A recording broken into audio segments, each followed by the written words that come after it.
It just didn't require like a. I know my daughter. I thought it was earlier. So I was just like, I don't have to. Back to me. Yeah, well, there's a lot of good resources for when you start. Cheating is always bad. Like, fine. Yeah, my kids are So. I was really surprised my kid was like, oh, we already set Yeah, up. that's fine, you get to be really creative. Like I 7, couldn't believe it. She's like, where I I thought like we were expected meant to just wake up 5 to 6, like. Cause like, because Lisa wanted to do the dance, and it was like so hard to ever figure it out. This morning, where he was Felt really like upset a that he good woke up, parent. you know, with Yeah. 52 minutes less of his routine. Yeah. Right. Oh, Yeah. Well, so that's so we were like, all right, let's just try it. It looks Well, like. I'm getting box. Yeah, I know. And then, like, you guys have to be, like 15 minutes earlier. Yeah. And it's, it turns 40 degrees. No, it's all good. You're spoiled. I know. Yeah. My sister was in kindergarten and walked every day. Mic check, mic check. Do you hear us okay online? They talked to me last year. Great, thank you very much. His walks was We are just gathering people, thank you. Not sure if the link was incorrect or not, but I'm glad I'm seeing people join up now. Drive to work. I mean, I know like. I don't want to put my gear. Okay.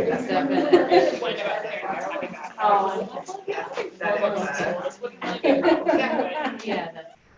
So you need another size on it. Mine's already Yeah, ending right. for us. Yeah, we're gonna take these two But in. it's just. Oh, fun. That's awesome. Yeah, my cross, yeah, I go out our day. I know, like, We live on the north side of the park, so he normally takes the bus. Oh, yeah. And like the bus for Oh, a yeah. while, it was hard at the beginning of the school year. Like, yeah. But it's stabilized. I mean, now. we figured it out. Adults didn't have to. Yeah, well, but other than me, like, wanting to find work and more activity, but yeah, we. I know. I don't want anyone to have. Actually, our son No, is like, but I also don't. I like that they are. How you doing, Michelle? You hear me all right? Yeah. Yeah, great. Okay, I'm gonna make you a little louder. Yeah. Well, I mean, Okay. Hi, folks. Welcome to PTO. Welcome to PTO. And I'm fairly discombobulated, and I think part of it is because it's the comment that it's so bright out. You seem Yeah, discombobulated, people. I know, I know. Should we take a deep breath? Yeah, it's deep breathe is good. But welcome to PTO. We're going to be starting up. Folks online have said they can hear us. And Michelle or anyone else online, could you just go ahead and unmute and say hi real quick, just so we know we could hear you. Hello. Great, we hear you. Thank you very much.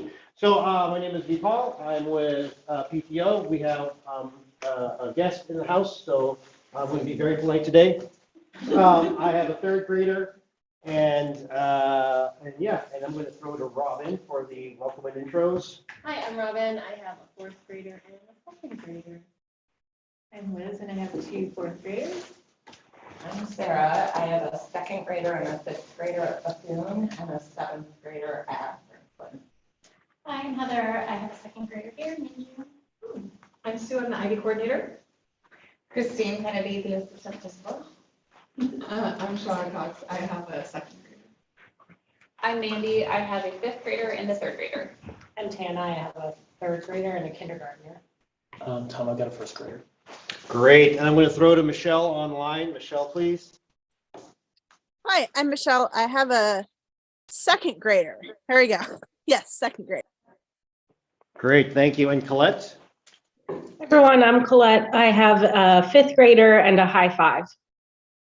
Everyone's got very robust microphones today. This is great. And Melissa, I see you. Oh, hi. I'm Melissa, and I have a second grader. And then Alicia, I see you. Are you able to unmute? Maybe they stepped away. Yeah, all good, all good. So we have quite the day. I made the joke, I'm going to make this joke one more time in person. I hope everyone brought their calculators because this is going to be a fairly math-heavy meeting. But yeah, we do have quite a bit of stuff to talk about. We do have a guest, as I think you all surmised, Sarah, who's going to be guest speaking about Minneapolis Public Schools budget outlook, what that might mean, and how Sarah has been organizing online with folks to sort of just get information out, and then what would that mean to us? And as we know, Tom and Kate have sort of been helping lead our efforts just to keep our families involved. And on top of that, and so I imagine that's going to be a fairly robust discussion. Let's just get through board reports as quick as we can.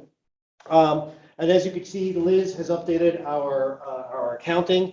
And so our main account is at 54 and some, and our field trip account is at 26 and some.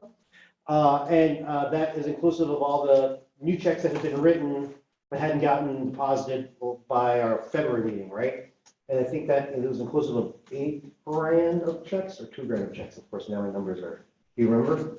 $8 grand of checks.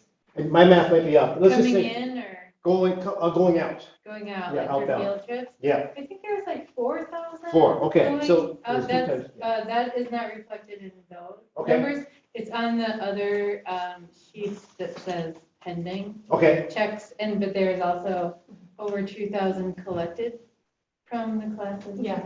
okay, So that was coming in, and there was another donation for 460 and a 500 donation for the regular account from the strike fund from last year, left over from that. okay, great. Kai gave me. Yes, yep, I remember that. So just to unpack that, for full transparency's sake, one of the things I wanted to just, because we're now in this new world of field trips happening full speed ahead. And on top of that, this particular year, our school did not have the free reduced lunch numbers that we used to have, so that meant some of our field trip costs were higher than what the numbers we were used to. And so I'm just wanting to sort of be transparent about it and for Sue to sort of help talk us through. We have just a really quick field trip breakdown. The end goal for this really is just to sort of show that, let me try that again. We'll just leave it that way for now. We have we are blessed with having a very active school in terms of the field trips that our students are able to take. But it also means because of the, in part, the change of our free reduced lunch status, we are burning through the fund faster than we did in years past. I think we had, yes. Did we used to get some sort of a discount because of, and what's the name for, it's not free or reduced lunch anymore, is it called like education benefits? No? That's the We still use that That's phrase? the form, Okay, yeah. okay. Yeah, so it is, part of it was the biggest cost here, we're talking transportation, and there was a discount Yes. given us for Okay. transportation. What I'm really wanting to unpack for folks, and I'm just gonna sort of go through this, but what I really want to unpack is, yes, we have a fund that we are able to draw on, and we have some generous benefactors. We also fundraise from a PTO standpoint. I think we were light on doing outreach to our families because of how well we had sort of stockpiled. But because we are burning through it quicker, we want to have a much more clear message out. And the specific message, and Sue, please correct me if I'm wrong, is where we could use assistance or where assistance would be most useful is helping defray transportation costs. Correct. So Right. you want me to just kind of walk through Go this? for it, yep. Yes, we are so excited to be back out in the world learning as well. It's been so wonderful. The kids love their field trips. Those are their favorite memories, I think, many times at school. And we've been very committed in the past to having at least a unit, at least something to go with every unit of inquiry. Whether it's a guest speaker in the school or a residency or a field trip or something to bring in another way to learn and make connections. So we're doing our best to get back into that regular routine of all the things we've done. And we're doing really well.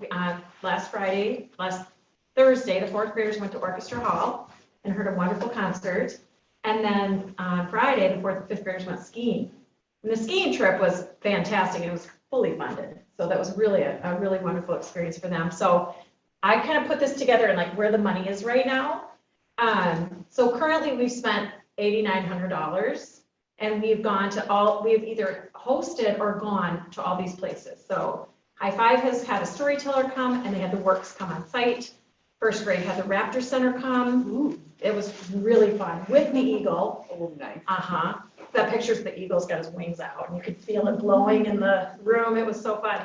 Then they've also gone to the Children's Theater to see Corduroy. First grade went to the Children's Theater, also saw Corduroy. Second grade went to Mill City a couple weeks ago. Third grade about 3 weeks ago went to Science Museum. Fourth grade, we had the Pillsbury House residency, which the residency, a different fund of money paid for, but the bus to go and practice and perform at the theater, we paid for that. Oh, wait, go back. And then fifth grade went to camp. They went to the U of M for the physics force, and the physics force show was a gift. It was granted, but the bus was not. So then if you go to the next slide. So we have been saying the cost of this field trip is X amount of dollars. And even then and if you want to make a donation, great. If you don't, it's okay. All kids are going to go on these field trips, but people have been very generous in giving us donations towards offsetting the costs of these what I have right now is $24.51. We'll have to. Yeah, that I was. did this on that was Sunday. this at home. month. If it's the like year to date, Yes, then yes. Well, I didn't add that. Oh, yeah, we'll figure it out. So the bus is really the most expensive part of the field trip. So it's anywhere from $10 to $15. They range in price from $325 to $500, depending on where you're going. So like the bus to Pillsbury House, which is close, or we go to the MIA or Children's Theater, that's $325 a bus. And you can generally get 2 classes on a bus. But a trip to Arboretum is going to cost more because it's further away. And we have a really wonderful bus company that we've been able to get on their calendar, and they've been able to provide transportation, because that's also been a real challenge, is getting transportation to. It's been going great. So anytime we've gotten on a bus to go somewhere, we've let the families know on the field trip permission slip that this is the cost. And that's really to help defray the cost of the transportation. It's, like probably going to the Children's Theater was probably $18 a kid, but we said 15. We're just trying to recoup a little if we can, so we can make that money stretch out. We also have other things going on that we don't pay for with this account, but I wanted to say, like, we are super committed to trying to get as much, and this doesn't include guest speakers, and we might have some authors come from the community, things like that happen too. So Kay is currently in a residency through Children's Theater called Bridges, and it's a 10-week residency that we have a grant for. In first grade, they did a grant. We had a comic strip residency. We've had spool knitting, then and now time. I mean, the ASI has supported many of these things. Second grade has the Children's Theater. Minneapolis sponsors that field trip, or a partnership with Minneapolis and Children's Theater, and that's fully funded. Also, they have an author residency and an ASI field trip as well. Fourth grade and fifth grade both went on a kindness retreat, which was paid for by a community member. The residency, like I said, Pillsbury House was covered. Orchestra Hall is a fully funded field trip. And go back one, I'm sorry. And then the Highland skiing. I think we're going to this can be recaptured.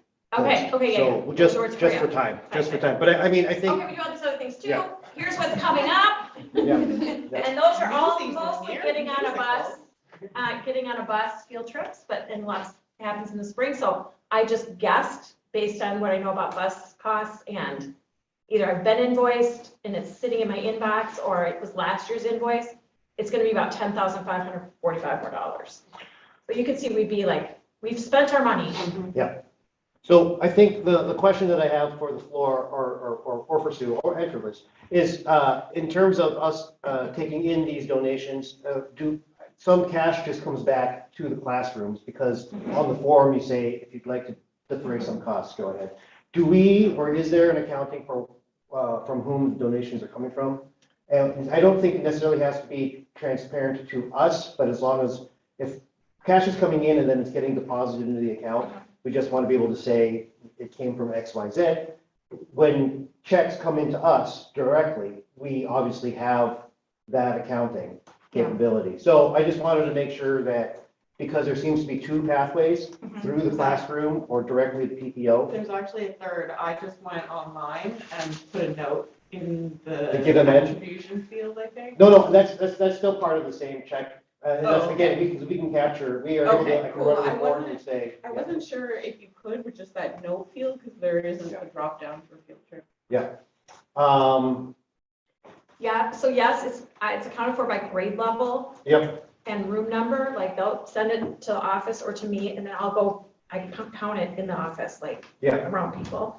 And, and I'll put it in an envelope and list, and it'll say first grade children's theater, and and then I write it down on my spreadsheet, this is how much money we collected for Okay. first grade. And then it doesn't have to be deposit, it can just be deposited, they deposited money, right?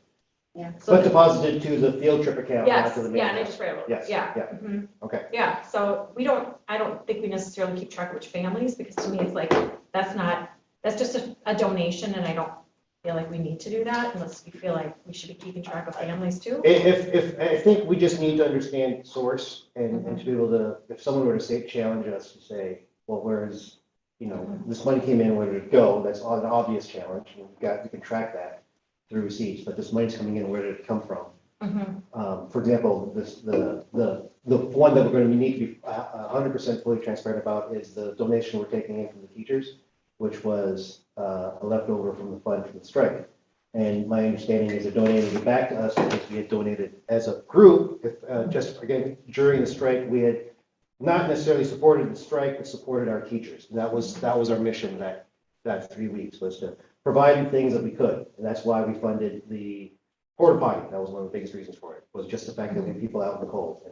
And so it's coming back to us, and one of the things I wanted to make sure is clear is this: it is in no way meant to be this tit for tat kind of thing. We paid you money, now you're paying us money. It's just that was money donated in to help support the teachers, and the excess could come back to us. And then as a discussion point for a future meeting, not today, we could actually talk about what to do with that specific amount. There's a question. Yeah. Can you clarify where families can make their field donations? And then, yes, see, that's the other part of this. So field trip donations are directly to the classrooms because it's solicited via the permission slip. Mhm. And that seems to be one way. The other way is writing a check to Bancroft PTO and dropping it in our Dropbox and putting a notation there for field trips or towards specific field trip. And then the third way is how Shauna discovered our Give Amend site is the way that we take online donations currently. All right. Sue, I got a question. What is the easiest way? Because I know Give Amend takes a cut. And just for your accounting and kind of like being able to get it, do you have, because I gave like cash to the Yeah. desk, but I know Yeah. like you said, someone's got to sort all that. Is there an easier way preference? that? It's fine to do it that way. Yeah. I wait till the field trip comes, and then I wait till there's enough to just sit down and do it. Okay, This is not something I've ever done at Bancroft before. We've never had donations for field trips before, so, And I think that's why I'm wanting to, yeah. for us to have But a yes, clarity. I have an effort. I mean, I totally get, I am so not an auditor or accountant. And so just to walk that walk, Yeah. but I'm just trying to be fully transparent because I know we are taking money in and Yep. we did not for the last Yeah. 4 years. yeah, so I recognize that, and I keep track of it by field trip, and then I write it down, and then I give it to Liz. And I want to be fully transparent, but, so we've spent about $8,500, and we've received about $2,400 in donations, so.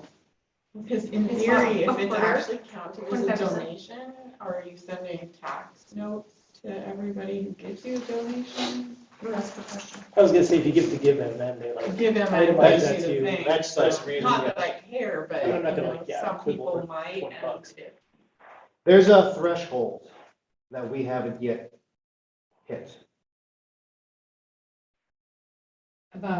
about the input from a single source. When you receive from a single source, what that threshold for reporting kicks in. And we don't typically get there. I think the strike was the closest, but then we put everything through Give Amend, and then Give Amend generated those sheets, which is one of the benefits. They do take 3.4%, I think, or something, like 3.1%, but that's They what we usually get. ask you if you want to cover it, though. Yeah.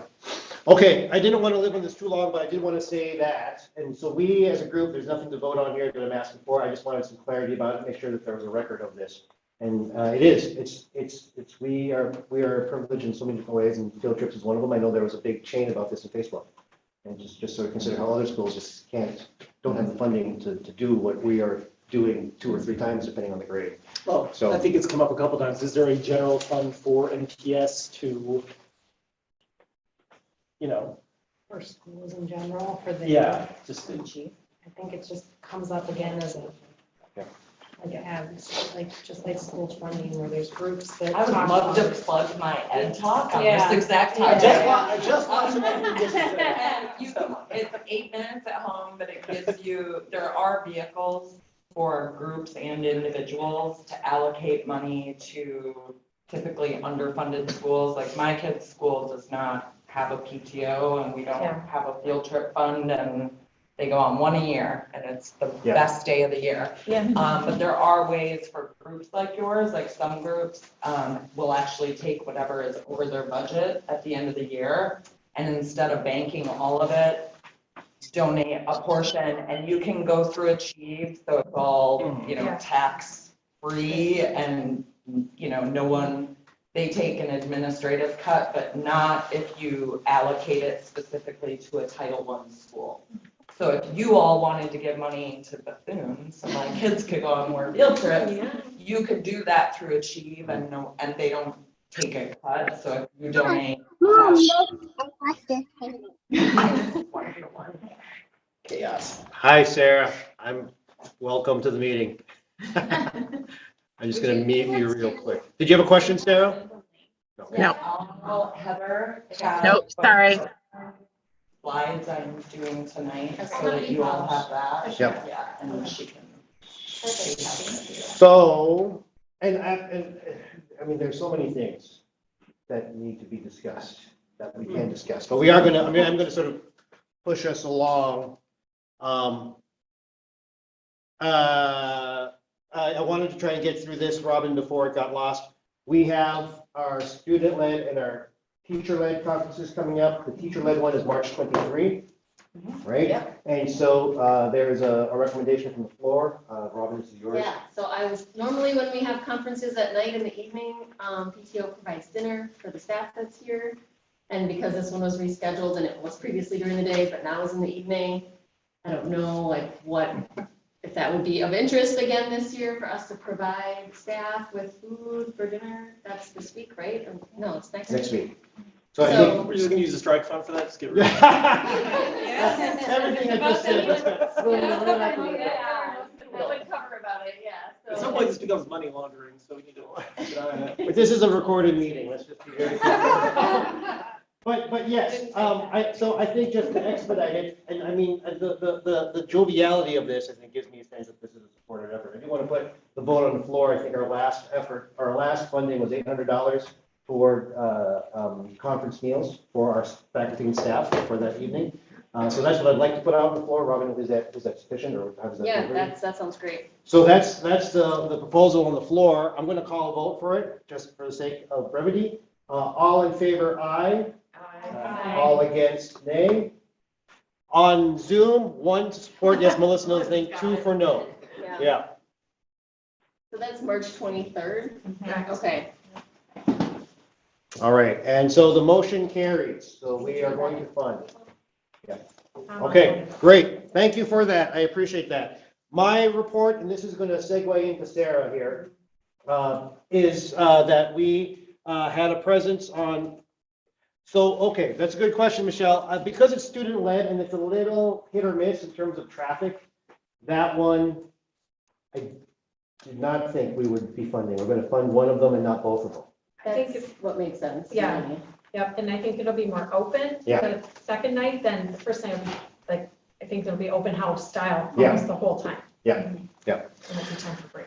So we had the district and a lobby group organized Education Day on the Hill last week, and we participated in that. What our takeaways, I think you might have all seen stuff that had already gotten posted, so I didn't want to get too far away from it. But the big thing that we want to promote among our families is to engage with the representatives. And let our representatives know that they have actually heard from hundreds or from thousands of people that are supporting of the thing. That it's not just an assumption that because the person is in our district, that they would support the notion behind it. Go and be even more clear, and then they could say, yeah, I had 100 people in my backyard just right away tell me they support this thing. So that's really the thing. We want to encourage as much engagement, and I know Tom and Kate are working on some verbiage. Is that something you'd like us to send to get into the minutes, or I feel like The verbiage? time might be a little more of the essence. Yeah, no, I don't think so. I think we'll connect about Okay. about its distribution. I just wanted to sort of say that is an effort. The other thing I wanted to point out for people, though, is funding has gotten a lot of the attention that it so rightly deserved, but there are other bills that are being considered that will also have impact on our schools specifically or on our district. And I've highlighted a few here. One of them is regarding licensure, the tier 1 through tier 4. This particular slide deck does have active links that I will share, but it takes us through what is tier 1 through 4, and then what's the bill that is wanting to sort of engage in the tier 3 and tier 4s, but that might mean the tier 1s and tier 2s might be a little restricted or not, right? I mean, that's the discussion.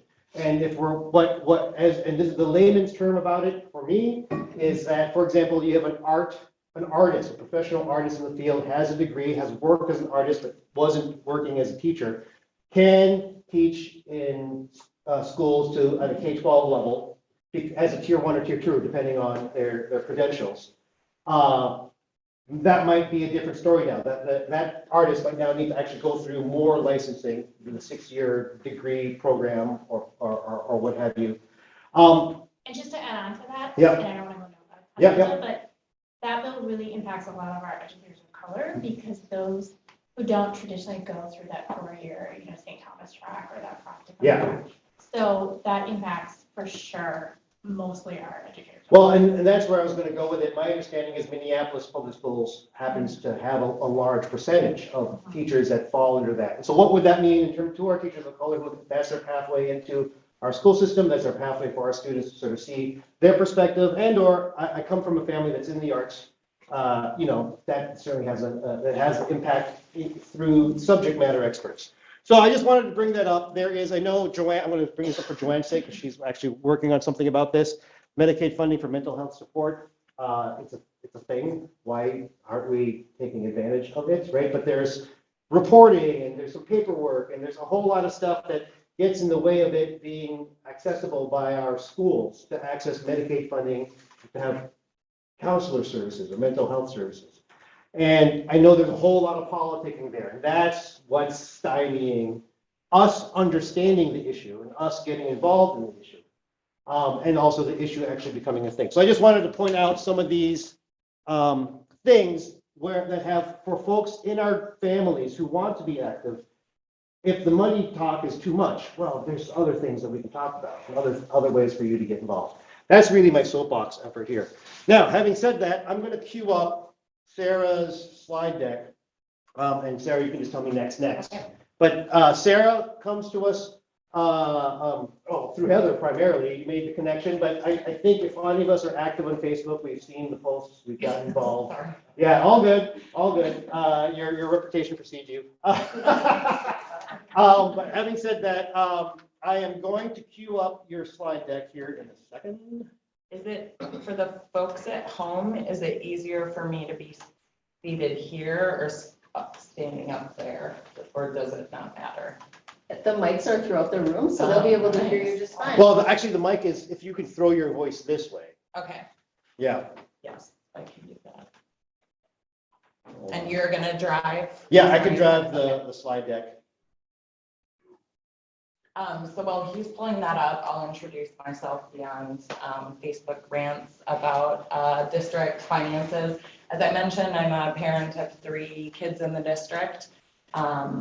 Started volunteering in the district when my oldest was a kindergartner, and I started at North High School, a place I've been a fan of since the 90s. My dad was the high school basketball coach in the little town I grew up in, so our family vacation every year was coming to Minneapolis for the state boys basketball tournament, and I got to see North win its three-peat, 3 state championships in a row in the 90s. So I've been a fan for a long time and a volunteer for a long time too. It is through my presence at North led me to my advocacy, and actually it was the questions of my then toddler who would get picked up from preschool at Temple Israel and tag along with me to North, where I'd help in the cafeteria and then do finance club. And it didn't take him long going between boroughs, where my kids started before the CDD, and North High School, for my kids to notice things were real different. And even my then 4-year-old had questions, and I could not answer those questions. But I've spent a life in numbers and my career in numbers. I was a finance major, finance person. So I knew if I was going to find answers, the budget was probably going to be a place that would reflect both the origins and the implications of those disparities. So it led me on a journey that has culminated in lots of Facebook rants, but also calls to action, especially around this legislative session. I'm going to give you all a quick down and dirty on where we stand as a district budget-wise, but we've got a once-in-a-generation opportunity at the legislature with a DFL trifecta and a $17 billion surplus. And it's parents like us, people like us, calling and emailing. I can't tell you how effective it is to leave a voicemail. These folks have reports upon reports about how many voicemails they get a week and on what topic. And if we are calling and saying 50% of the SPED EL or SPED and EL cross subsidies, which is what the governor is proposing, is not enough, we want 100. If we're saying fully fund these cross subsidies, if we're saying we want teachers of color prioritized and tier 1 and tier 2 licensure does that. If we're calling about another bill I'm going to plug later in my presentation called the READ Act, which would give free money to districts to access evidence-based both teacher training and curricula. You know, it's free money, we need it. So why don't we go to the next slide? This is just a quick snapshot of how the budget in MPS comes together. It's the same process every year. We get the pro forma typically in February. We get the projection in December. We get the actual pro forma in February. Pro forma is just, you're going to hear a lot of obscure financial terms. These are meant to make it more complicated than it is. We create these for a reason, so it feels intimidating and like we can't have a role. I want to, if nothing else, demystify some of these terms. A pro forma is just a 5-year forecast. It's just a fancy word for a 5-year forecast. Ours, for the last 5 years, has gotten worse and worse and worse and worse. When my Facebook memories pop up in February and I look at where I was at on the rant level 5 years ago versus where I was at this February, it's gotten intense, y'all. So right now, numbers have come to the schools. That was delayed by the hack. But principals have their numbers. Now principals are tasked with the hard work. The district just hands down a number. It's the principal and AP who have to figure out the Rubik's Cube of making that number serve the students and families at your school, my school, et cetera. That all then comes back to the board in March for what's a process called tie-out. So that's basically where the principal sends a report back to Senior Officer GOP, who sends it to the board that says, hey, MPS, I can make your number work, but I'm going to have to do X, Y, and Z to make it work. Typically, the last few years, that has meant cutting shit. That's the trend line. And I'm just going to apologize ahead of time for the swear words. Sorry. Next slide. So the budget is approved each year as required by state statute by the Board of Education. So every June, but before the new fiscal year begins July 1st. So typically at a June board meeting, the board has to approve that final budget. Here are the findings of the pro forma. I want to highlight that as someone who's been looking at district financials and watching Senior Officer Giop, who's the CFO of the district, having watched him for years, he's the calmest dude I've ever seen, like not prone to hyperbole or reactions really of any kind. I don't know, he's very zen seeming.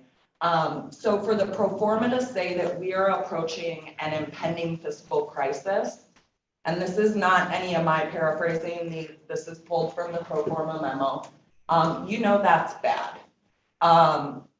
The result is long-standing. This didn't happen overnight. These chickens have been coming home to roost for 25 years. I've got a slide in here that's going to help you contextualize that. But the largest driver of revenue decline is the decline in enrollment.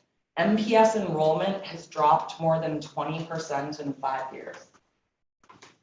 And 80% of our funding is based purely on our student enrollment numbers. And so enrollment matters. Next slide, please.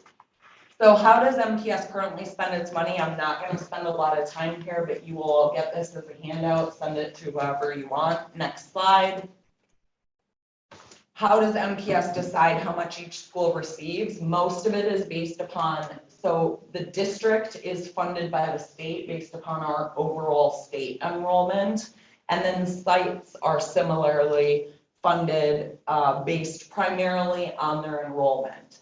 And enrollment demographics do matter. So at a school, I'm not sure of Bancroft's demographics, sorry. But at Bethune, for instance, where two of mine go, 98% of kids are FRL eligible. More than a third, including my son, have IEPs and documented disabilities. And about 20% are English learners. We also, if you just look at Northside schools, which used to be called Zone 1, we did away with that with a CDD. But if you look at Northside schools, the rate of homeless or highly mobile students is 20%. 20% of our kids in this district don't know where they're sleeping tonight or don't have stable housing. And so when we think about not just the numbers at each of these buildings, but the mix of students at each of these buildings, real issues in how they are funded start to emerge. Next slide, please. So this chart is I have a love-hate relationship with this chart, and I'm gonna hop up just to point out two blips that go against the norm. So as you can see, it's, if we get rid of this, we're going back to the late 90s. It is a flat fucking line, folks, of state funding. And this is in real dollars. So if you adjust it for inflation, which I'm enough of a numbers geek that I have that chart too, it actually goes like this. It's just a steady decline. This one blip here where it went up significantly is when we passed all-day kindergarten. This one was court ordered. Which one would you call court? The Sorry. orange one? I'm just putting Yep. a mouse on it for the folks Yep. online. So at the state level, the disinvestment in public education can't be overstated. We have fundamentally starved Minnesota's schools of resources since the early 2000s. Inflation is estimated right now by the Fed to be at about 6.5%. And right now, the DFL is in St. Paul giving each other high fives because they want to increase the formula for and tie it to inflation, but cap inflation at 3%, which is half of what it is right now. So the devil is really in the details, but this is 80% of the money. And in real dollars, it's gone down significantly. Sorry, next slide. So again, we talked about enrollment driving revenue. This is what our enrollment has looked like recently. If you look back as late as FY18, and this is where my age gets me, I mean, we had 35,000 students not that long ago. The greatest rate of decline in enrollment, not surprisingly, has been the last 3 years. We were the state or the district closed the longest in COVID. And a lot of people just left the city. The biggest contributor to decline in enrollment isn't open enrollment or charter schools or privates, though those all have a meaningful effect. The greatest driver is the fact that families with young children are fleeing the city because of affordability and housing issues. Yeah, go ahead. Just real quick, something I feel like I asked Josh in this email, didn't hear back, but are we seeing? Sorry, Josh. The MPS. Oh, Downham. Yeah, sorry. Yeah. Are we seeing commensurate rising in enrollment in like ring suburbs or, because I haven't seen that data yet. Where are those kids going is a great question. And so MDE just came out with a report that doesn't look at private schools. So there is a move from districts like what I consider the inner ring. So Minneapolis, St. Paul, Richfield, Brooklyn Center. There is a move toward the suburbs. In rural Minnesota, like where I grew up, we're just going through another consolidation crisis. Entire towns are having to close their schools and bus their kids 20 miles away like I did, in the 80s. I mean, it's bad. Minnesota enrollment in private schools reached its all-time high this year. And so there are lots of ways we are bleeding students. And the aggregate effect is that we are projected to enter statutory operating debt, which means we're bankrupt July 1st next summer. Next slide. Damn it, see, I would have built to the cooler, like. Want me to go there right away? Where was it? Nah, let's just, so we got all this, what obscured how bad things were the last few years is that we got this bolus of one-time money associated with the COVID relief acts. So we had, like districts across the country, had all of this one-time money coming in. And we were given from the federal government basically 2 strings attached. One string was that the federal government did not want districts to use it on staffing and hiring because it was one-time money and you wouldn't be able to accrue those costs. The other was that 20% of it had to specifically be used to support the learning disruption associated with school closures. We will use the last of our money. I highlighted there a slide I'm going to get to. Sorry. Yeah, I know it's.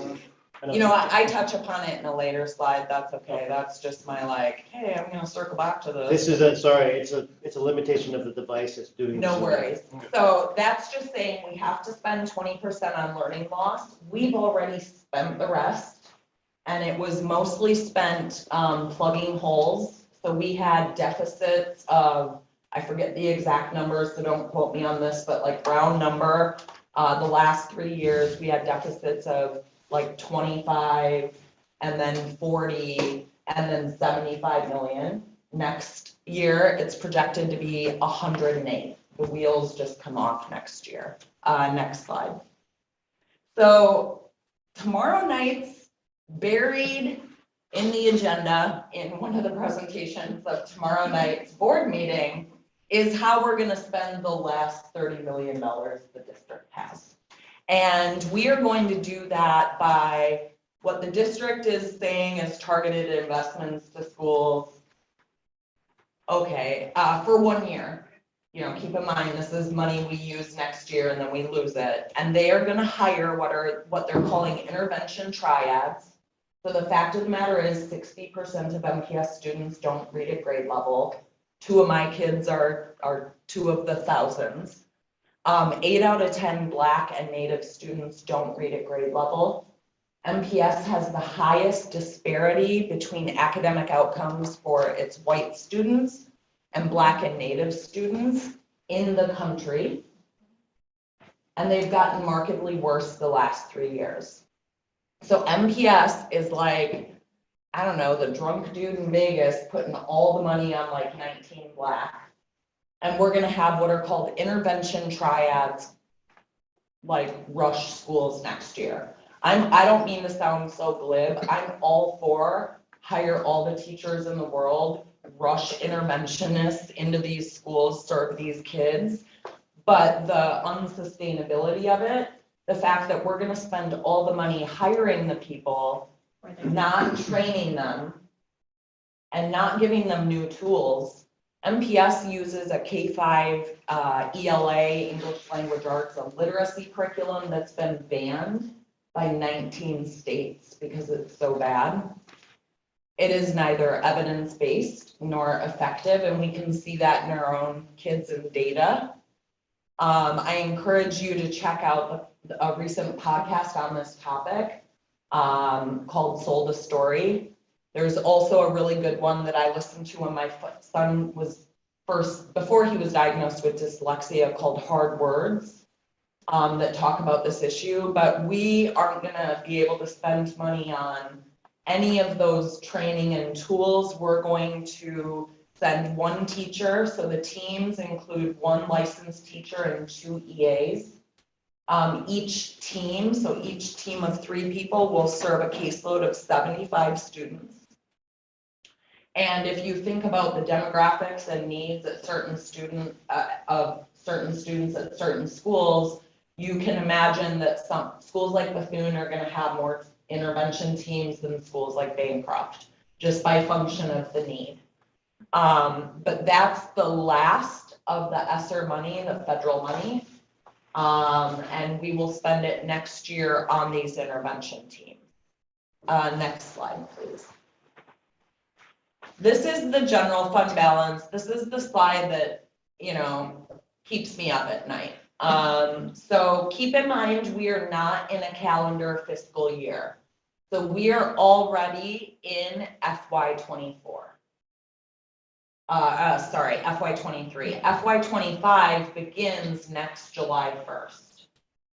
So we run out of money. The general fund is basically, think of it as a fancy way of describing your family's savings account. You have a savings account, or maybe you have a credit card, and you use it for that occasional month. I drove through a pothole, this is a true story, and effed up my car and cost a bunch of money to fix. Like, that's how MPS's general fund has operated. Revenue from the state and federal governments, revenue from grant writers comes in, in unpredictable ways. So we have essentially a savings account that helps us cover payroll every week or 2 weeks, pay the bills without having to worry about the lumpiness of our revenue. We have depleted that general fund significantly the last 4 years. The board has actually increased the amount that we can decrease that fund by. And next FY25, so next July, we go into what is called statutory operating debt. So public schools are not allowed to have debt. We can have debt in the forms of bonds and levies and things like that, but we are not allowed to operate in operating debt. So once we cross the Rubicon to those red lines, decisions about what happens in the district are largely taken out of our hands and controlled at the state level. The governor would appoint a blue ribbon panel to figure out MPS or some shit like that. But that's the Rubicon we are fast approaching. And I want to make sure families are, if nothing else, aware of what's coming, because it's going to mean a lot of shitty options. There are no easy choices anymore. We've used up all our easy choices. We've made them as a district. And the district I've been incredibly transparent, or incredibly impressed with how transparent the district has been with the Board of Education on all of this. but they're not coming to talk to us. Like, I'm a parent trying to drop off a kid and pick up another one from soccer practice, like meeting with PTOs and site councils to make sure folks are aware of this, because it's not happening otherwise. And this legislative session, I'm not leaving you with this slide, I promise, because there is hope. Let's go to the hope part. I designed that, sorry, go back to that. My 11-year-old designed that, the puzzle. He's getting very into like graphic arts. It's fun to see. Sorry, go ahead. Important legislative session underway. Good job, Jack. So we have a DFL trifecta. I don't know if you are involved in party politics or local politics at all. I'm a caucuser and a delegate and all those things. And I've been told for a decade that the reason we can't or haven't made meaningful investments in public education is because of Republicans and a lack of resources. And this year we have a DFL trifecta. I've listed some key folks here. Please don't feel like you have to scribble this down. You're going to get these slides in your email from Heather. We have a DFL trifecta. We have a $17 billion surplus, and that's actually grown to almost 18 in the latest budget forecast. It's durable. About 5 billion of it is ongoing money. So that means the Minnesota budget theoretically goes up by $5 billion in perpetuity. We have that money in perpetuity. And that's really key, that 5 billion of ongoing money. Important bills have been introduced. I'm going to highlight a few. The governor also introduces an education plan each year. I'm going to trash it because it's terrible. Next slide. So some important bills I'm highlighting here. I'm also pointing out how the governor's plan differs. And I want to issue a warning, and I'm going to make sure to do all three of those things. So first, let's start with the bills. The READ Act is the $100 million grant program for evidence-based literacy tools. My multiply disabled son, Jack, testified in support of it at the State House on February 14th. It was the proudest I've ever been in my entire life. He read his testimony out loud in a group, and it makes me like want to cry. I just have to point that out. The two biggest bills in terms of money for MPS are the bills that would address the cross subsidies associated with special education and English learner services. Cross subsidy is another one of these obscure finance terms created by finance people or people at MDE to make it more complicated than it is. It just means underfunding. Special ed and EL are both federally and state mandated services. They require specific supports and staff. And since the passing of the ADA in the late 70s, when the federal government said we commit to funding 40% of this, the highest the federal government has contributed to special ed in the US is 15%. The average is about 10. So states have had to pick up the tab. And we've had a high, not an explosion, but we have a much higher number of students with IEPs and diagnosed disabilities today than we did certainly when the ADA was passed in the 70s or when updates to it passed in the 80s and 90s. The state underfunding of special ed alone is about 700 million a year statewide. Just for MPS, it's more than 50 million. So what that means is in order to cover those legally mandated services and supports for special ed students, critical supports that my kids receive, I'm in no way trying to demonize the families that rely on these supports. They are legally mandated, deserved, and critical. But the state underfunding means that MPS has to take that 50 million out of the general ed pot, that pot that's just based on enrollment, that has also been going like this to cover those costs. We rob Peter to pay Paul every year, and the money runs out next year. There is a bill that has been introduced, a fantastic bill introduced by a gentleman named Dan Wolgamott. He's a rep from St. Cloud, that would cover 100% of the special ed cross subsidy. The governor's proposal would cross 50. The conversations I've had from lobbyists and legislative assistants at the state capitol is that the bill is settling to about 50%. If that bill is signed into law at only 50%, if the EL bill that would fully fund EL services is also, the governor's plan is actually only 20% for EL. If these bills pass, the SPED and EL, the way the governor wants them to look, which all signs at the legislature point to that being the eventuality, we're screwed.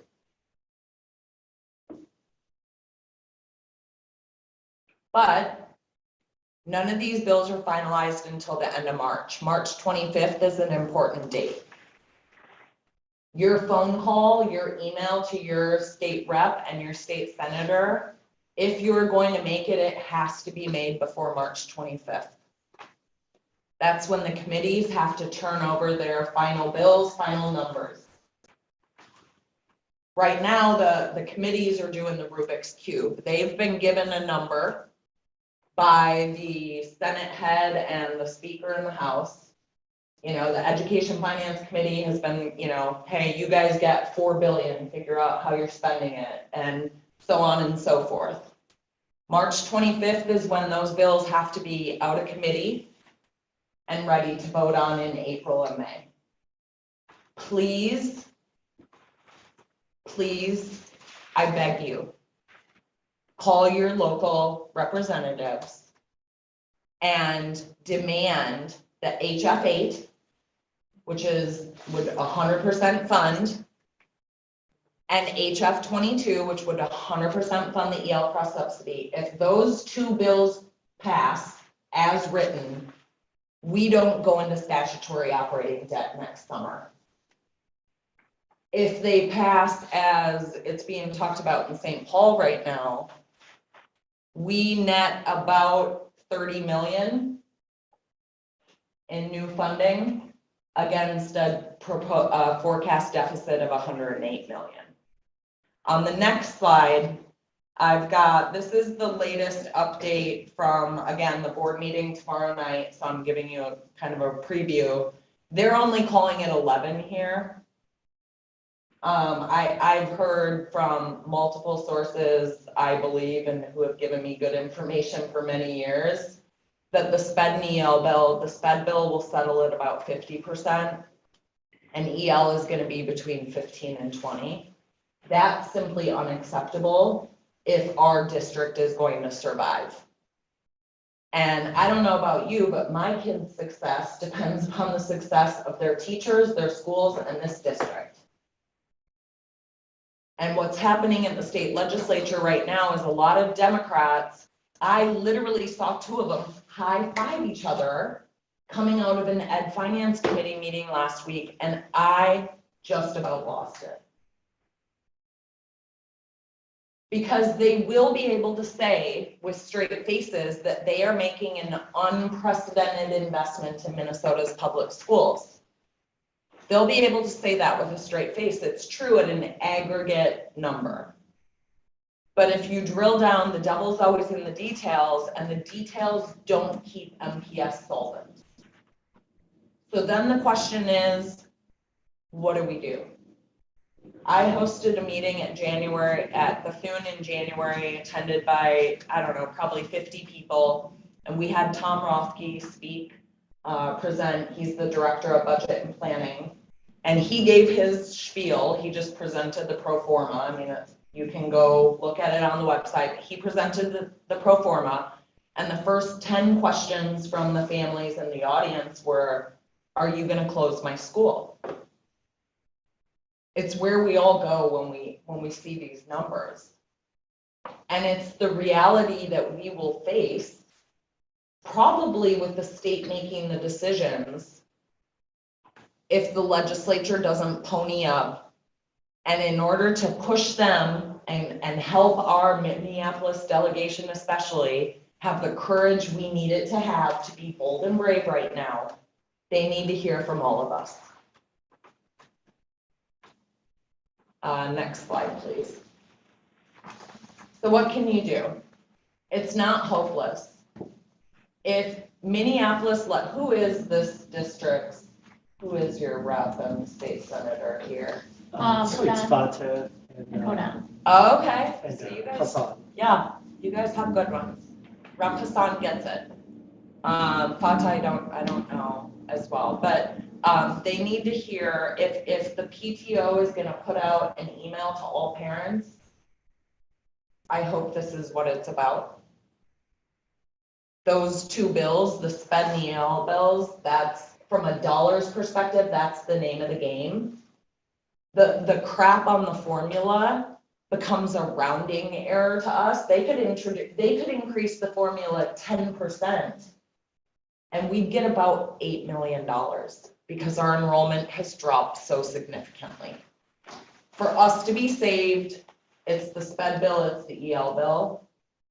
And not just for glib, like I'm a glib banker, I'm looking at the money, but those are also our most underserved kids who've been underserved for generations. And they have a right to a public education. It's guaranteed by law. And the DFL trifecta and the education governor and the $17 billion surplus don't get to get out of our hands without a fight. And that fight has to occur in the next 10 days. Because next Friday, these bills are out of committee and the writing, like the ink is dry. I'm happy to take questions. I'm sorry, it's like shock and awe whenever I do these meetings, so I'm sorry. All good. No, thank you very much for the time and the information. Yeah. So yeah, we do have a few minutes for questions. I do need to move the agenda Yep, forward. of course. And we do have our next topics kind of wrapped in nicely, but go ahead. And you all can find me online, so please. She's on Facebook, if you don't know yet. So reach out individually or ask, Heather has my information if you have questions or want to connect. Yes. Just real quick, when I think about this, it's hard not to think about the statewide context. And I mean, I think, we're the city, think of yourselves as being demonized by outstate and that we have kind of headwinds. What would the passing of these bills mean for outstate districts? Like, I mean, because I assume everyone's kind of in the same boat. Yeah. Maybe those suburban, districts that are getting more students aren't as worried, but I feel like especially in rural districts where there is an influx of EL learners, like this would be huge. It does, like EL affects specific districts, like Worthington, Mankato, So I guess the extent that like is there a caucus of parents who aren't just MPS parents, but like outside, is there political power, are there connections to be made there? Yeah, there's a lot, there's a lot of great organizing going on across the state, both amongst parents, educators. Obviously Education Minnesota has a tremendous vehicle to organize folks. They've hammered the SPED cross subsidy. Last spring they had this great Twitter program where they showed the numbers for just every district in the state. Matamidi is owed this much. St. Cloud is owed this much. And it was powerful just to see the numbers enumerated like that. Groups like Latino Lead are doing a ton of great work on the EL cross subsidy. I would point you to them. I'm totally spacing on the name of his group, but former Rep Carlos Mariani runs the, I want to say CREEP, but it's not, there's an EEP in there. Yeah. But just Google like Carlos Mariani education group. They are doing great work. So his group and Latino Lead have really been doing amazing organizing statewide on the EL cross subsidy. On the SPED cross subsidy, groups like Autism Minnesota, the Dyslexia Advocates of Minnesota. There's all sorts of groups doing work. I'm coordinating with Like, I have a Zoom tonight with parents in Orono. I mean, this is affecting everybody. Well, it's helpful just to know, because I feel like, Yeah. you know, there's concern that if, even if you're a DFL rep from Duluth Center, like, we're You're just pouring more like- money into the Yeah, rummy inner city. I think they're getting calls if they're having meetings like this where the data are presented. Okay. The problem is, for a whole host of reasons, you know, these financial data, I mean, how many of you have read the pro forma before I talked about it tonight? It's okay. Like, literally no one reads it. There's like 3 of us that download it every year and have questions.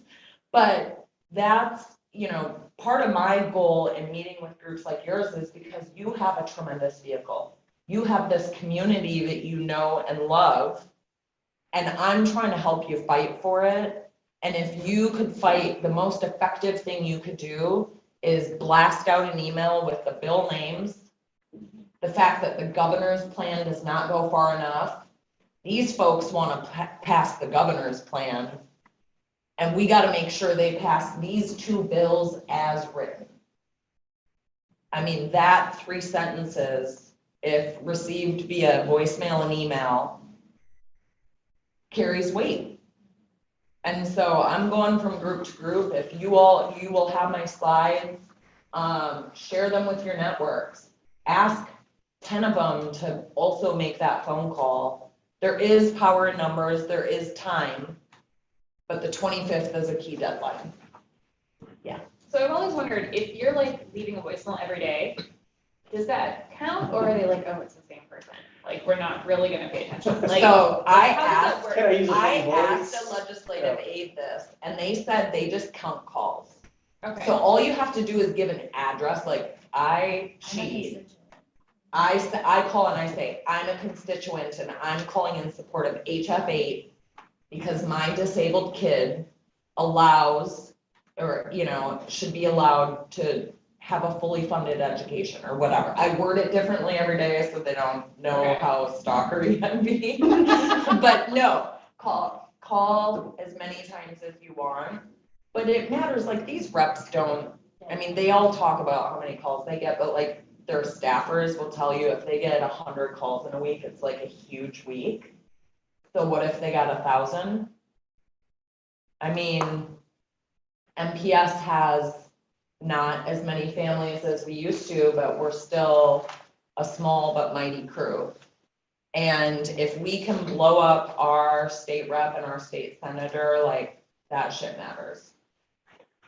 Okay, on that curse word note, People should grab some pizza Yeah. as we continue to meet. let's do that. Let's do that. We're gonna transition out. And I Thank you very have to much. run, but Absolutely. thank you for having me. It was so good to meet you all. So, go ahead for, let's grab some pizza. I will just sort of talk over our noise. We do have a draft that is pretty close to going out, and I think what I'd love to see, once this draft is sort of finished, it's gonna get into the newsletter, so I'm gonna get you something that needs to be translated, Kenna. But, I think what would be great is if everyone who was in this meeting today would help amplify. Now, there's probably some new information here that might get worded in. I do want to sort of state from a very white towery perch, and I understand that it's a privileged thing to say, but I think it's important that from a PTO, from an organizational standpoint, we encourage people to engage. We may or may not necessarily want to put the words in their mouth, but we just want to give them the tools so that their words are what's being heard.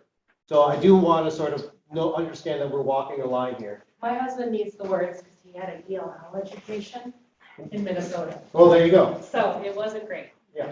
So I just sort of want to mention it in that regard, because I know there was quite a bit of rhetoric in with the information, so how we deliver, I think Will is the part of newsletter it. go out in folders this week? Yeah, we'd like for Thursday to be Okay. a folder, Let's get- our newsletter week. I'm happy to send. Yeah, and I know that Kate, you wrote something short already. Kate wrote it, I Yeah. made one suggestion, Okay. but we People, can get there's that. no kids here? No, Okay. Okay, there's no kids here? nobody. Sorry. Nobody I just wrote it. dug into the pizza. No. Yeah. Sorry, kids. Yeah. There's no kids here. And then, Colette put in that that she couldn't remember. It's the Minnesota Education Equity Partnership. Did we all hear that? Minnesota Education Equity Partnership. That was the name of the group that she couldn't quite put a finger on that Colette from online gave us. So thank you, Colette. Alicia, are you still there? Yeah. Yes, let's use you as a palate cleanser. Because you've got I think some great information that's a little lighter fare, but it's something that people can also activate on before we go back into what came out of site council. So it's going to get heavy again. But go ahead, Alicia, the floor is yours. Up, you're muted. If you can see me better there, I turn my light on. Hi, good evening, everybody. Oops, sorry, my daughter just started talking to my husband real quick. So I feels like eons ago, I used to organize this for a school-wide, a district-wide effort. And it's called Screen Free Week. And this is the website for those of you who are online. I'll put it in the chat. And I really want to create this initiative here at Bancroft. So I don't know if I can share, or Paul, I don't know if you got my email, if you want to share. So the Screen Free Week is to find space away from screens, digital, TVs, iPads, phones, everything that's not necessary for we kind of made some exceptions when I helped with the different program, which was, unless it was like for work or, schoolwork and other, you have to get on the screens related. But it was an initiative to really create that space for encouraging families to basically move away from screens and see all the other things that are out there in the world to do. So what we had was we created a pledge, and then prizes, and the students could fill out what did they do that wasn't on a screen, or did they make a goal of I want to at least get off the screens for an hour a day, do something different for an hour instead of, hopping on the iPad after school. So you provide different activities, and it's just for the week. It's not like a month or anything like that. We have a weekly 1 day in our house, and it's hard every week. Right. And it is hard. Oh my God. But then there's also times that we could organize something that week, or what else I did at the time. And I want to organize this for the school and do whatever I can for everything to kind of just be sent out, but create a list in the community of all these different activities that are happening that week that are free, that people could go to, or different opportunities to kind of partner with some community organizations and say go to the YMCA there, or the YWCA. Maybe they're going to open up their gym on that Tuesday evening for Bancroft students to go and do some basketball or something. Working with different organizations in the community, or just creating our own list too. Read a book on butterflies, or find a different science experiment to do at home. So kind of creating that week of going screen free, just because I know myself, I'm always on my cell phone. And if I need to look at this and say, is me scrolling TikTok at 9:00 at night, is that really beneficial for my brain? Or could I be picking up a book and reading? It just sort of helps kind of change your perspective on being screen free. And then realizing maybe how hard it is because we're really, huge consumers of screens in our daily life, and then helping us kind of make better decisions in the future. So that was the one thing I wanted to kind of bring up tonight at the PTO. The other thing I wanted to just highlight real quick, and that I've worked with Mr. DePaz and V. Paul, and doing box tops collections, and it's small. I used to do this for the two of the other schools, that one I used to work at and another one at a PTO, and so I've got the okay from Mr. DePaz to go ahead with the box tops collections here. So I'll be starting that initiative. And again, it's a small thing, but I think it also creates some sort of community for, when parents want to go to the store and scan their receipt, and we do get some money for it. So it'll just be a little bit of small effort or something that I can do to help contribute to Bancroft. So thanks for that time, and stay tuned for the Screen Free Week then. Yeah, no, thank you, Alicia. I appreciate it. First of all, let's go working our way backwards. The box top would be great. I know it's a thing that still sort of exists, but nobody's really sort of shepherding that Yeah, forward. I'm currently the box top coordinator, Okay. and I have a Gmail, like Bancroft PTO box tops that I use to sign up for it, and I'm happy to turn that over to anyone who's like excited about maybe promoting it. Is there any like administrative work involved in? No, it's like so easy, but we have like 3 families. I can see like who's donated, like we had like 3 families who Can actually. we consolidate that to the Bancroft's email address rather than have a separate one? You could, yeah, I'm assuming you could change your email that's associated with it. Okay, I that way it's just, there's transparency throughout, there's always backups. I mean, if we have multiple eyes on it, there's always a notion of. I just did it because it needed to be done, and I do not have to be the person. Yeah, no, this is great. So we'll get that one for you. And then, I think this, the notion of when Alicia spoke to me about it, it was like a readathon concept that we would talk about this screen free-a-thon. And so that could be something that, from a PTO standpoint, we could just sort of help promote. So Alicia's going to sort of take the lead on this, and we'll figure out a communication plan for you. And we'll have something in place to announce by our April meeting. When folks are back from break, it'll be a back from break kind of push. Does that sound like a fair timeline to everyone in the room, in the meeting? Yep. All right, great. Any other questions or comments before we move on? Thanks for the warning. I gotta start preparing now. There we go. Yep, I gave up on it during COVID. We're done. All right. We're done earning screen time, we're just done.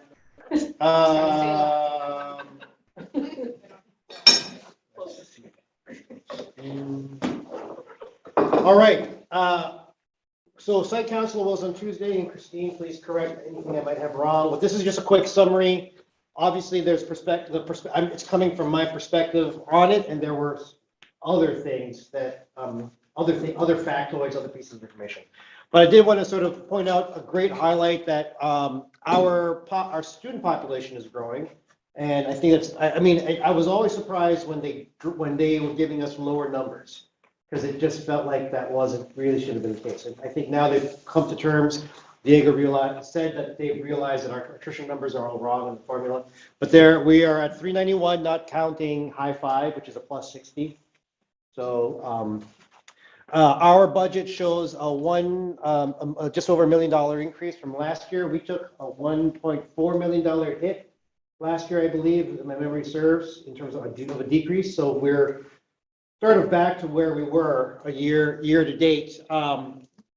The fact that Diego and staff are looking at 13 to 15 hires for next year. Is that new positions or new hires? New positions and Wow. And so now there's an awful lot of detail in site council. And nothing had to be shooted there too. But that involved this paying for that, and 0.5 here to 0.4 there. The summary I'm giving you is mostly in terms of what does that really mean in real people terms, not so much whether it's 0.5 prep and 0.4 whatnot. And you heard Sarah talk about the intervention teams. that we will be receiving 2 of those teams, so staff and 2 AEs per team. And the notion is, and this was as of last week, I know the tryouts went out today, so is it still correct to say that it's a K2 and a 3-5? That's how we're thinking Okay. planning it, yeah. So, and I think one of my big takeaways was the idea that the intervention teams are in-class interventionists. They're not take the students out to the hallway type of thing. And so I'm certainly not an educator. I liked that idea much better. We talked about it at Site Council. I imagine there are folks that will have questions about that here. Tom, yes? Does this include part of that 400 triad thing? That's where that's coming from. So it's a Okay. 1-year funding thing. Okay. And what you referenced, this is how it's trickling down to us. So two teams. I may have missed that. Yeah, no, all good. She mentioned the advanced learner, which was coming out of that $29.1 million. We are getting a 0.4. But the fact of the matter is that Miss Hartman was our advanced learner staffer before, and then because of her retirement, we were able to keep her and her skills. And now we're going to get 0.4 somebody back. I don't know how that really is going to be. I know there's some buying back of stuff, but the numbers that struck me was the fact that there were currently 48 identified advanced learners in our school. That population will have an advocate for them. Not that, I mean, everyone here is advocating for them, but I mean, a specialized advocate. And if we identify more, and the identification process I know is very kind of a rolling thing. It's not like a one-time thing. But the fact of the matter is there will be resources for that. A second media specialist, this is part of that funny math, so I'm not going to go into the funny math. But the point is this still going to be the thing? Perhaps that second media might be an upper grades support? So this comes from the district wanting to have a media specialist in every single building, K-12, as a way to have a library that's open all the time. And so we had to make sure that we had enough specialists for our prep periods, is what we call them. And so this is adding an additional to what we have currently. Is this a full-time position to supplement this work? Yes. So, Yeah. and what the funny math of it is, it's a 0.5 is what we're getting funding for, but We're buying our up team's buying up Yeah. another 0.5 to have a full. Yeah. So that's actually kind of a great thing. to have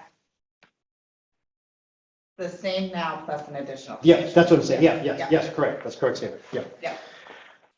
Trust her words more than my words. Diego's not here, so you know. I did that. I gave a Cub Scout lesson on Saturday about birds. And my first thing was, anyone here birders? And no one was. It was great. No one's here to point out how wrong I am. Anyway, 4 EL specialists that's what we're buying up. So we have 2. We have 2. We are getting 1.5, and then you're buying up a 0.5. So it rounds us to 4. No, we're No, gonna there we have go. 3.5 EL teachers. 3.5. We waited, so our district weighted newcomers. What this year is a 1-to-1 ratio. Because we've had about 1,400 to 1,600 newcomers since May. And the needs of our students that are coming new to country is just a lot. We weighted those new to country students as a 2-to-1 ratio. So that gave us an additional 1.5 EL teachers, which is really exciting for this school because of the love of collaboration and co-teaching. So we're really excited about that increase. So just for the sake of accuracy, it's a 3.5, not a 4. But our numbers of our EL learners are we're about 25% in our current student population, if it's 100. We're about 25 to 30%. Right now, we have a caseload for each EL teacher as a 1 to 50, so they can have up to 50 EL students on their caseload. But because our numbers are staying the same, but there's just a ratio now that's broken into it, EL teachers will have roughly a 1 to 30 caseload. So it makes it a lot more manageable and a lot more inclusive of what we would want.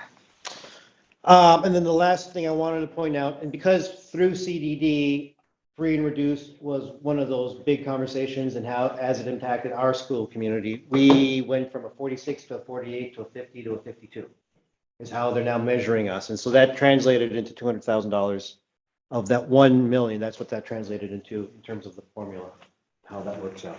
So those are the highlights that I took away from Site Council. Is there, I was trying to put it in such a way, given the context of the conversation, that I knew we were going to have preceding it. Are there any questions on it? And Christine or Sue, would you like to add more to it? Well done.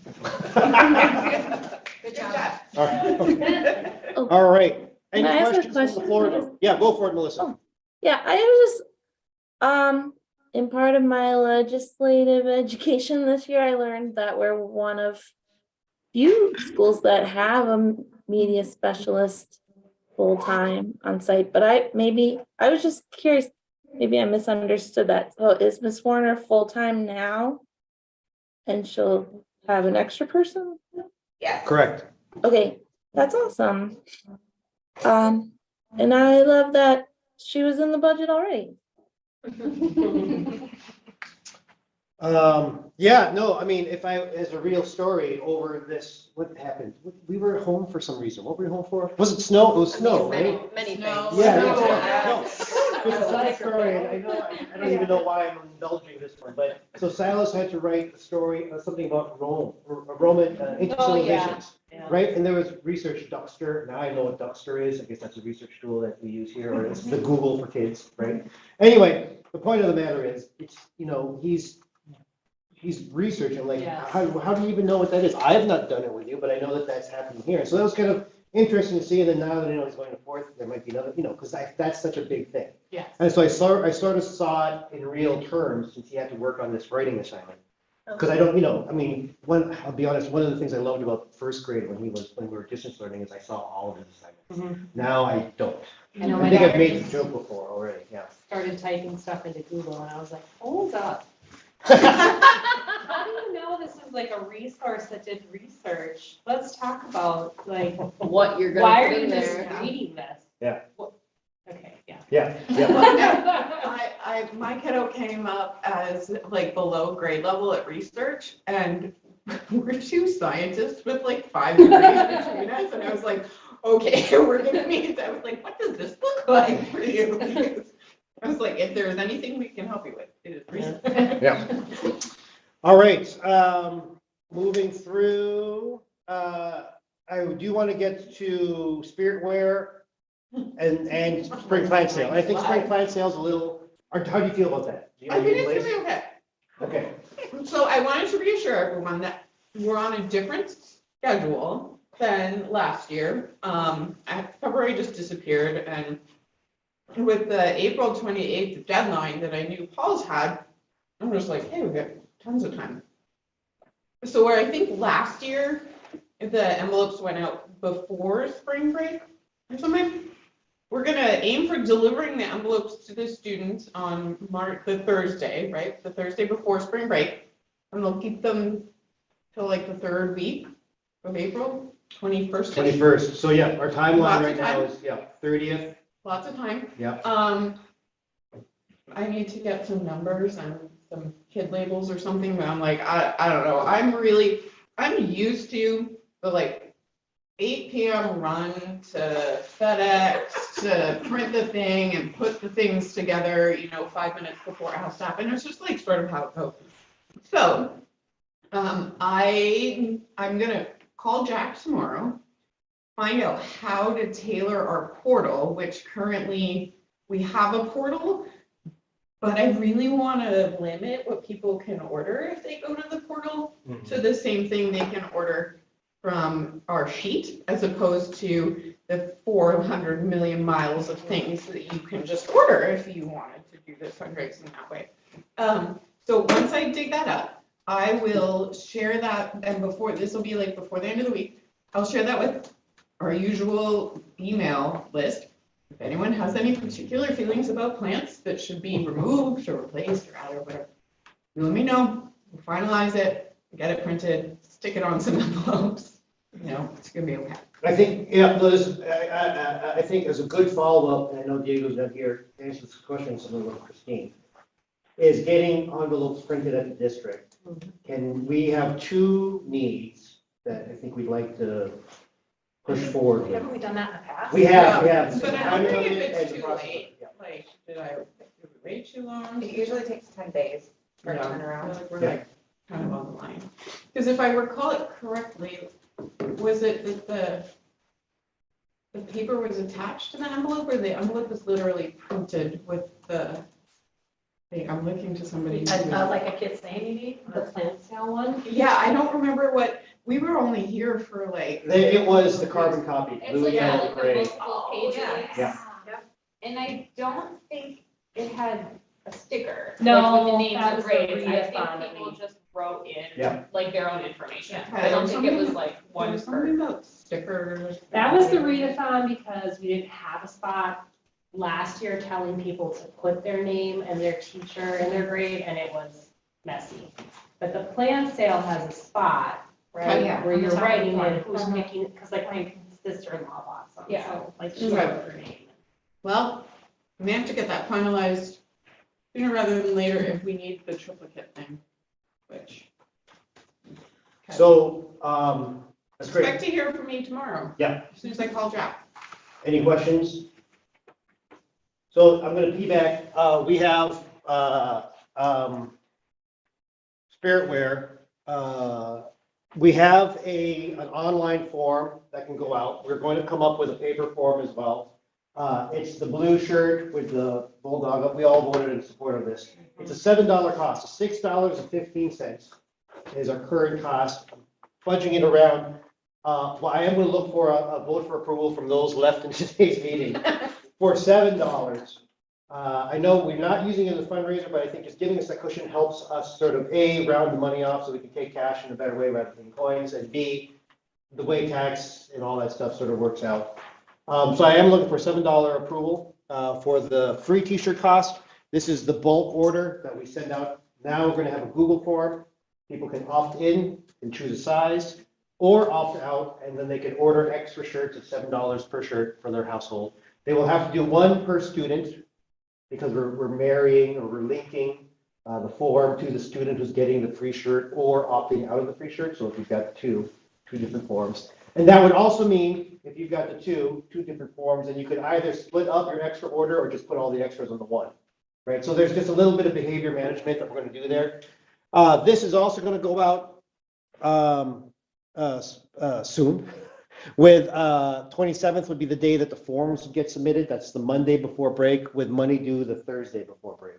And so we've got some communicating. So we've got a lot from a PTO point of view. And what I'm looking for, I'm asking for is if we all could sort of step up a little bit in terms of our communication plans and just doing some talking, socializing of it in the mornings or pickups in the afternoons, because we'd like to get some more engagement going on with the verbiage that we've got. We'd like to get the Spiritware stuff out so that they come back in time, and then we'd like to get this spring plant sale out, right? And so there's a lot of traffic in the next 10 days for us now. I think it's all doable, but it would mean a little bit of a drop off. And talking when's with the 5 next folks, 10 newsletter folks. coming out? Our next one's going to be this Thursday. Is there space in it for coming soon? Absolutely. Watch your kids' backpack. That's absolutely going to be there. It's all going to be there. The advocacy, Spiritware, and spring plant sale pretty much are the reason for a newsletter's existence, and then we'll get it translated as well.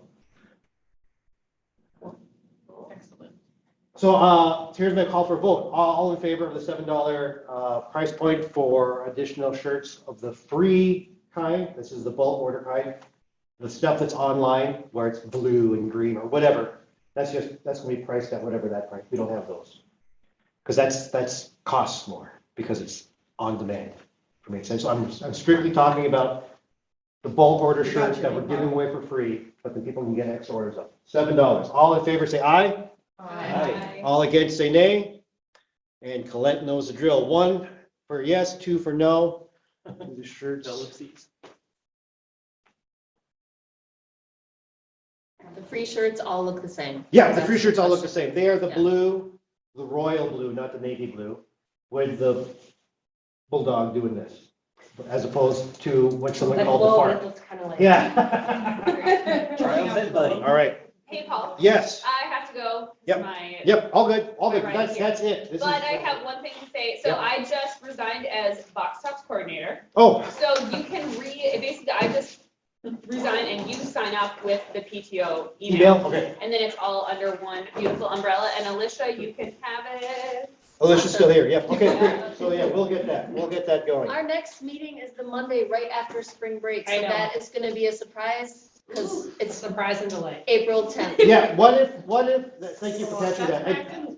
What if we did move it a week, because that puts us smack in the middle of our ability to sort of socialize more. I think that would be better. So the April following Monday. 17th, we Yeah. are moving our schedule. Yep. All good. Okay, good. All right, are we all good? Yes. Christine, I'm sorry, was there anything more from Driscoll's update? The I'll be only gone thing that is week. African American Family Involvement Day. We'll send out flyers. But it'll be the 30th because we had to reschedule because of all the events. Fifth grade is gonna lead academic conversations with groups over breakfast, and then we have second grade, virtual 7th doing a little song. So, yeah, that's about it. And then conferences. All right. Okay, thank you, everybody. Thank you online. So Paul, I'll take a quick look at that last one. Yeah. So, I don't know, I guess to your point. I mean, I know how to I can use maybe I know how to use the block, like, thing. once, like, do you want a script, just first, but maybe like above that, like, here's like the 3 big points, say. Yeah. That your It's constituents, Yeah. they support this. So I did a readathon and I was very scared. Yeah. A lot. Yeah, no, I think that's fine. I think I don't wanna be like. Right. You have to go. Yeah, no, I think that's fine. What I want to get away, what I is, you fellows are doing this and we're going to do that. And then, I think it's fine for us to say we want people to advocate for funding. And then it's just also understanding whatever your interests are, just. I don't remember a Yeah. week ago. Yeah. This way? No, and, I mean, like, I'm sure we can all read between the lines, people kind of know. This way, right? No, please stay this way. They say this way? Yeah. They go, yeah, so. Sorry. Yeah. So for example, we were told this. Got it. Okay. And that becomes second row. Yep. I'm with you now. I'm tracking. You donate the leftover pizza to the custodial staff or whatever? Yeah, how much pizza is there? I was anticipating more kids, but then.